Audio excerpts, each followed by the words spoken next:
আমরা যা জানি তা হলো মানব সভ্যতা আজ যেখানে দাঁড়িয়ে সেখানে পৌঁছাতে আমাদের হাজার হাজার বছরের ইতিহাসে বহু বিপ্লব ঘটেছে। কিন্তু কখনো কি ভেবে দেখেছো, হয়তো আমাদের পূর্বপুরুষরা এমন এক যুগে বাস করত যেখানে প্রযুক্তি, শক্তি ও বিজ্ঞানের আমরা যা ভাবি তার চেয়েও অনেক এগিয়ে ছিল। আজকের পৃথিবীতে কিছু উন্নত প্রযুক্তি, বিদ্যুৎ, গাড়ি, কম্পিউটার এগুলো কিছু স্বাভাবিক ব্যাপার, কিন্তু আপনি জানলে অবাক হবেন প্রাচীন পৃথিবীতে এমন কিছু পুরাতন কাঠামো এবং নিদর্শন রয়েছে যেগুলো দেখে অনেকের কাছে কৌতূহল ও প্রশ্ন জাগে। আদৌ আমাদের সভ্যতা কি এতটা উন্নত ছিল, নাকি আমাদের থেকে প্রাচীন সভ্যতাগুলোর কাছে এমন কিছু প্রযুক্তি ছিল যা আমরা কখনো ভাবতে পারি না? তো আজকের এপিসোডের রহস্যের সন্ধান চ্যানেলে আপনাদেরকে দেখাবো এমন কিছু নিদর্শন যেগুলো দেখার পরে আপনি আটকে উঠতে বাধ্য হবেন।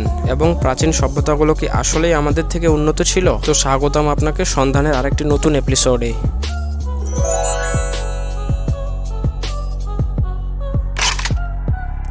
পৃথিবীর নানা কোণে দাঁড়িয়ে আছে কিছু অমীমাংসিত আর্কিওলজিক্যাল নিদর্শন। মিশরের পিরামিড, মাচু পিছু ও স্টোনহেঞ্জ, এসব নির্মাণ এত নিখুঁতভাবে তৈরি করা যে আধুনিক প্রযুক্তি ছাড়া এগুলো বানানোও কঠিন। কিন্তু হাজার হাজার বছর আগে এমন কিছু প্রযুক্তি ছিল যা এখনকার মানুষ কল্পনাও করতে পারেনি। প্রাচীন মিশরীয় পিরামিডের কথা মনে করো।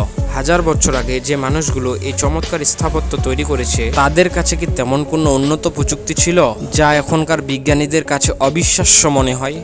মাচু পিচুর কথা বললেই মনে আসে কিভাবে তাদের পাথরের ব্লকগুলো এত নিখুঁতভাবে সাজানো হয়েছিল। এমনকি আধুনিক যুগের কংক্রিটের কাছেও সে নিখুঁতভাবে বানানো কাজটি হার মানে। বিজ্ঞানীরা আজও জানে না যে প্রাচীন ইনকা সভ্যতা কিভাবে বিশাল পাথরের এই ব্লকগুলোকে গেঁথে রেখেছিল। অনেকে বিশ্বাস করেন যে এই প্রাচীন সভ্যতাগুলো এমন কিছু শক্তি ব্যবহার করেছিল তা ছিল একেবারে অবিশ্বাস্য এবং অন্যরকম। মেসোপটেমিয়া সভ্যতা থেকে সিন্ধু সভ্যতা পর্যন্ত তারা এমন প্রযুক্তি ব্যবহার করেছে যা এখনকার মানুষের কাছে একেবারে অবিশ্বাস্য। বহু গবেষক মনে করেন যে সমস্ত প্রযুক্তি আদিম সভ্যতাগুলোর হাতে ছিল তা নষ্ট হয়ে গেছে বিধ্বংসী যুদ্ধ, সামাজিক অবনতি ও প্রাকৃতিক দুর্যোগের কারণে। তবে এমন কিছু নিদর্শন তো রয়েই গেছে যা থেকে বোঝা যায় সেই সভ্যতাগুলো প্রযুক্তিগতভাবে অনেক বেশি উন্নত ছিল।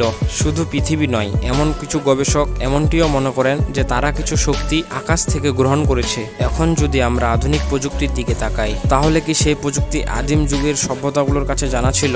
আজকের বিজ্ঞানীরা এই বিষয় নিয়ে প্রায়শই গবেষণা করে আর বের হয় এমন কিছু অজানা ও অদ্ভুত তথ্য। এমন কিছু প্রাচীন লেখায়, বিশেষ করে হিন্দু পুরাণে এমন কিছু প্রযুক্তির বর্ণনা পাওয়া যায় যা আজও বিশ্বের মানুষের কাছে অজানা এবং অবিশ্বাস্য মনে হয়। শোনা যায় রামায়ণের এবং মহাভারতের বজ্রাস্ত্র নামক শক্তিশালী অস্ত্রের কথা। এমনকি প্রাচীন ভারতীয় শাস্ত্রগুলোতে আকাশযান বা উড়ন্ত যান সম্পর্কে বিশদ বর্ণনা আছে যা আধুনিক বিজ্ঞানকে বারবারই চ্যালেঞ্জ করে। তাহলে আদিম সভ্যতাগুলোর প্রযুক্তি কি আমাদের থেকে উন্নত ছিল, নাকি আমরা যাকে আধুনিক বিজ্ঞান বলে জানি তা হয়তো একটি দীর্ঘদিনের প্রক্রিয়া, একেবারেই শুরু মাত্র? এই প্রশ্নের উত্তর হয়তো আমরা কখনোই জানব না, তবে আমাদের কল্পনা ও গবেষণা অবশ্যই চালিয়ে যেতে হবে।